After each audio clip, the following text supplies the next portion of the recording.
All right, we are finally on to topic 2.2 of this chapter. I know topic 2.1 seemed rather lengthy, but it is an important foundation, so we needed to make sure and go through that in great detail. All right, on to topic 2.2. In this one, we learn how to identify cost behavior. So if you've seen in the last topic, and now we'll see in this one, that there are many ways to classify our costs. So there's many different cost classifications. Why do we have so many different categories for our costs? Because it's whatever helps management. So managers are helped certain times by classifying costs certain ways, other times by different behavior, which is what we'll see here. So far we have addressed one type of cost classification, which is to classify our costs by function. We didn't call it that, but that's what it is. We were classifying costs as either product or period. So we said these costs related to manufacturing the product, or we would classify them as a period cost if the costs related to the time period and they were irrelevant of the product, right? Not related to it. So we talked about that in topic 2.1. We learned how to classify our costs by the function, either product or period. We talked about the different categories in each one. Remember, DM, DL, MO, and period was either selling or admin. Now, in topic 2.2, we're going to learn about a new way to organize the company's costs, and that is by behavior. We will learn many more cost classifications before the semester is over, but right now we're focusing on these two. So let's first define what do we mean by cost behavior. Cost behavior. So your definition of cost behavior is how costs react to a change in the level of production.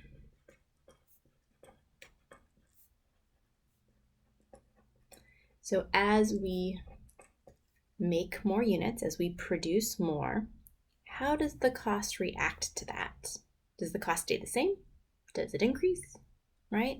So that's what we talk about, cost behavior. How does it react? So there's three main cost behaviors. There are more, and if you take cost accounting, you will learn many more beyond that.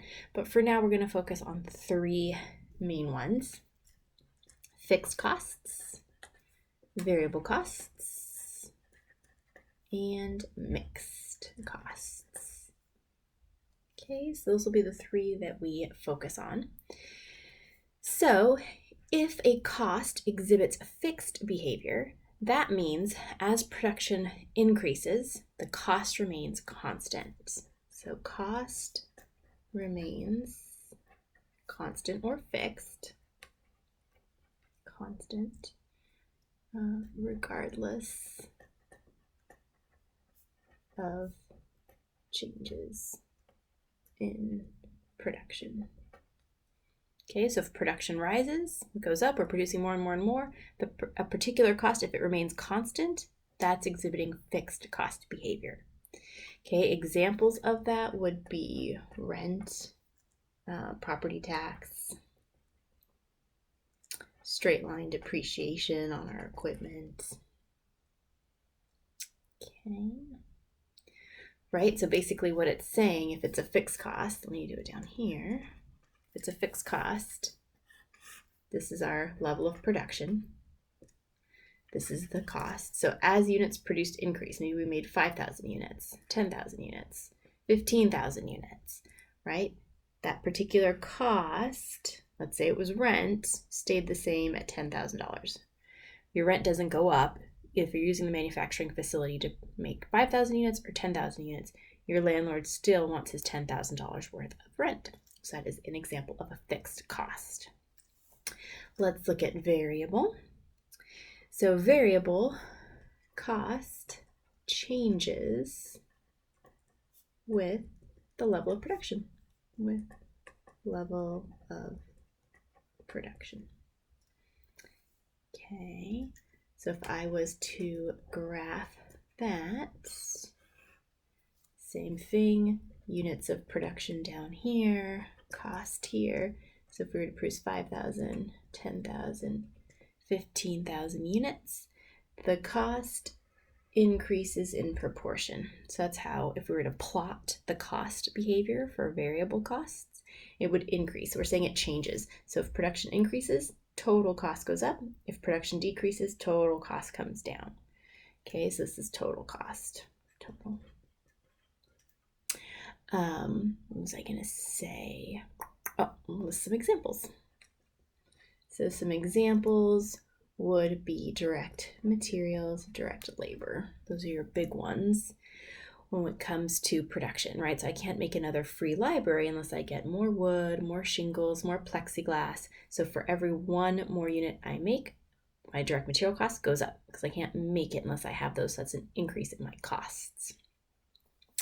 All right, and then mixed, these are costs exhibiting both fixed and variable behavior. Fixed and variable behavior. Hence the term mixed.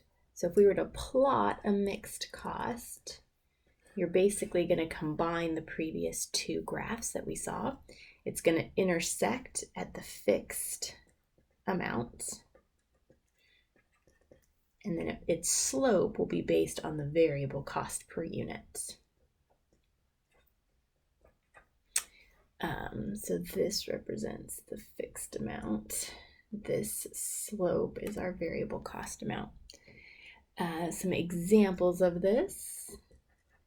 Sorry, these notes are messier than I intended. You guys can make it look prettier in your notebooks. Some examples of this, utilities is usually mixed. Maybe our sales, salary, if there's a commission with it, commission and salary. So if your employees get paid a base amount and then there's a commission, so the base amount would be fixed, the commission would be variable, right? The best way to tell if an item is fixed, variable, or mixed is if we can see, if we have like a little table that tells us the increase in units and then how the cost reacts, right? So if it stays constant, it's fixed. If it increases proportionally, it's variable. If it increases but it's not proportional, it's mixed. And I'll have an example of that posted in this module. So right now for this video, I want you to know what cost behavior is. So know your definition of that, and then know the three main types to which a cost could react. It could either be fixed, variable, or mixed. And then do know how they react graphically, right? Because, for example, in a quiz, you might just be given a graph and asked, is this a fixed cost, variable cost, or mixed cost? So do have an idea of what those look like as well.